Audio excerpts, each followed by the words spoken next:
A veces las cosas más aterradoras no se encuentran en los oscuros rincones del mundo, sino en la mente humana, torcida por el duelo, quebrantada por la pérdida y la pérdida de una realidad que ya no existe.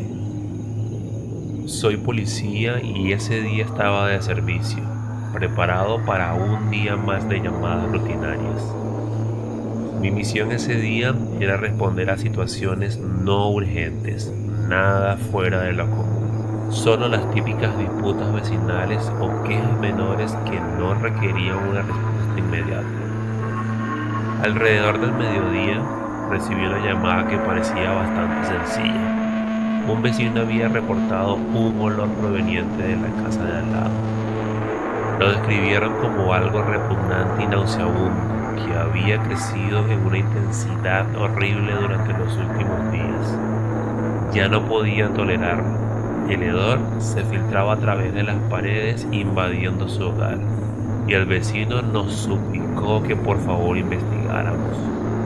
Mi compañero y yo nos dirigimos a la dirección, una modesta casa de 2 pisos en un tranquilo vecindario suburbano. Era una zona donde poco ocurría. Familias que vivían allí, gente llevando su vida y días que pasaban a ritmo predecible.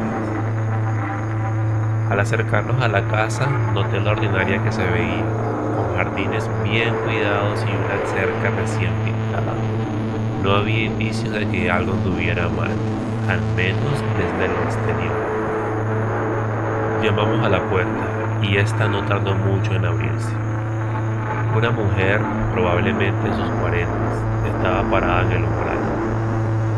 Tenía un aire a fragilidad, con ojeras bajo sus ojos y una complexión pálida que sugería que no había dormido bien en días o quizás semanas.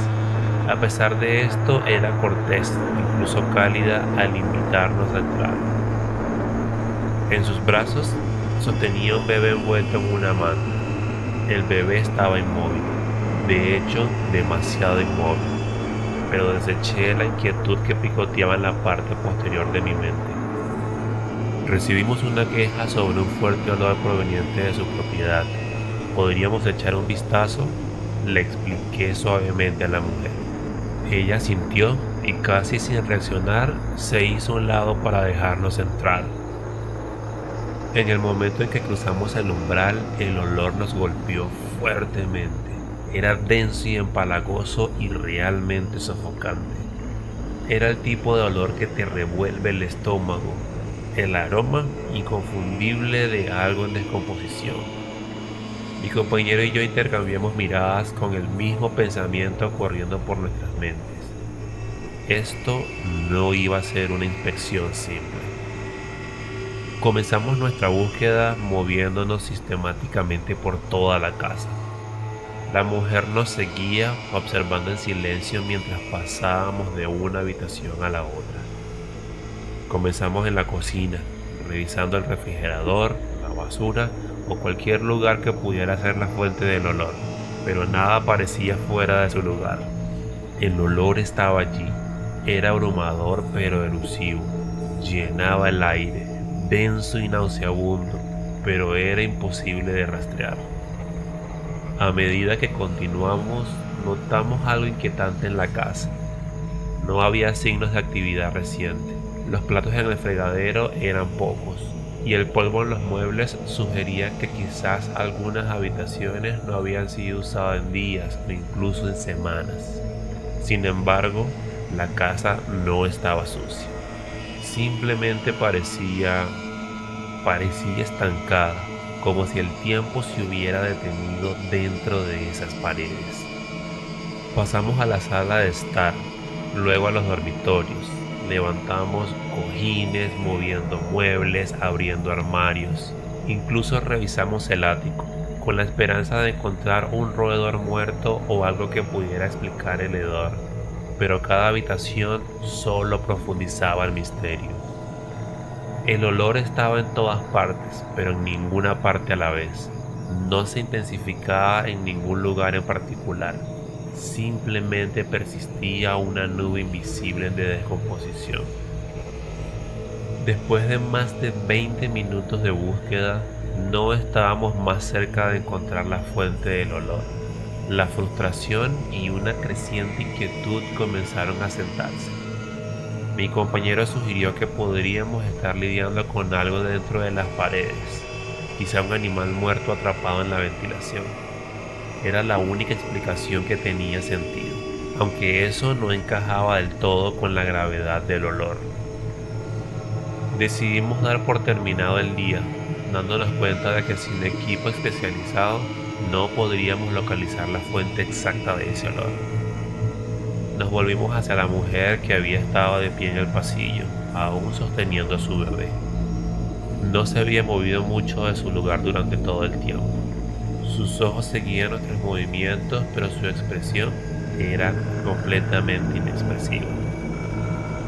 Cuando nos acercamos para explicar que no pudimos encontrar la fuente, algo en el aire cambió. Un cambio tan sutil que era casi imperceptible, pero que me envió un escalofrío por la columna vertebral. El olor, que había sido una presencia constante de fondo, parecía intensificarse a medida que nos acercábamos a ella. No era la casa la que apestaba, era algo mucho más cercano. Me detuve un par de metros de la mujer. Algo dentro de mí gritaba que algo estaba realmente mal. Mis ojos se dirigieron al bebé en sus brazos de manera inmediata. La forma en que yacía tan quieto, envuelto apretadamente en su manta, era muy extraña.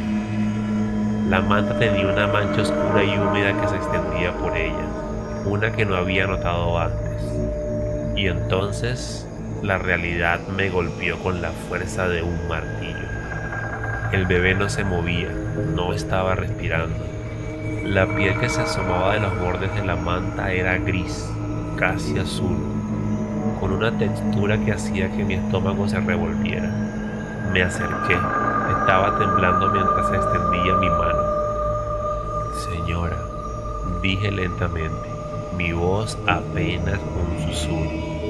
¿Puedo ver a su bebé? La mujer me miró con sus ojos vacíos y asintió.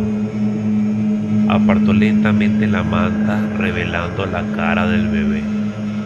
Mi aliento se atascó en mi garganta y mi corazón latía con un terror que nunca antes había sentido. Los ojos del bebé estaban ausentes y reemplazados por cuencas huecas. Su piel se estaba descomponiendo. El olor, el insoportable y sofocante olor, emanaba de la pequeña figura en sus brazos. El biberón en su mano, aún presionado contra los labios del bebé. Ella parecía estar alimentándolo y el líquido solamente estaba goteando. En ese momento, la gravedad de la situación se hizo evidente. Me tambaleé hacia atrás. El horror me inundaba en oleadas. Mi compañero estaba congelado a mi lado y su rostro era completamente pálido. Ninguno de los dos podía creer lo que estábamos viendo.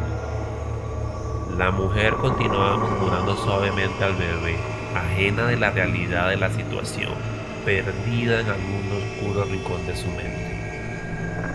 Me costó todo llegar a mi radio y pedir refuerzos. Mi voz temblaba mientras relataba la situación. Apenas podía formar oraciones coherentes. La respuesta fue inmediata. Oficiales y personal médico fueron enviados a la escena, pero sabían que tomaría algún tiempo que llegaran al lugar. Tiempo que no teníamos. Los minutos se estiraron hasta convertirse en una eternidad mientras nos esperábamos, y la mujer continuaba con su rutina como si nada estuviera pasando. Mi compañero y yo tratábamos de hablar con ella, de llegar a ella a través de la niebla de su ilusión, pero estaba demasiado lejos. Su mente, destrozada por el duelo y la negación, no parecía prestarnos atención. Cuando finalmente llegaron los refuerzos, la escena se volvió aún más espantosa. Se necesitaron a varios oficiales para arrebatarle al bebé de las manos. Ella gritó, un sonido desgarrador mientras se lo quitaban. El eco a través de la casa, un grito de pura agonía que desgarraba el alma. Los médicos se llevaron a la mujer, sedándola cuando se negó a soltar la manta que sostenía a su hijo podrido. Mientras la llevaban fuera de la casa, vislumbré su rostro, con lágrimas en las mejillas, pero aún inquietantemente tranquila, como si hubiera aceptado alguna terrible verdad que ninguno de nosotros podía comprender. En los días que siguieron, aprendimos un poco más sobre la tragedia. El bebé había muerto repentinamente, quizá un problema de salud inesperado. La madre, incapaz de aceptar la pérdida, había caído en un estado de negación. Cuidaba de su hijo fallecido como si aún estuviera vivo. El olor que había llevado a los vecinos a llamarnos era el olor de su hijo decayendo en pedazos mientras se podría en sus brazos. He visto muchas cosas horribles en mi carrera como policía, pero nada se compara con el horror de ese día. La imagen de esa madre sosteniendo a su bebé podrido es algo que llevaré conmigo el resto de mi vida.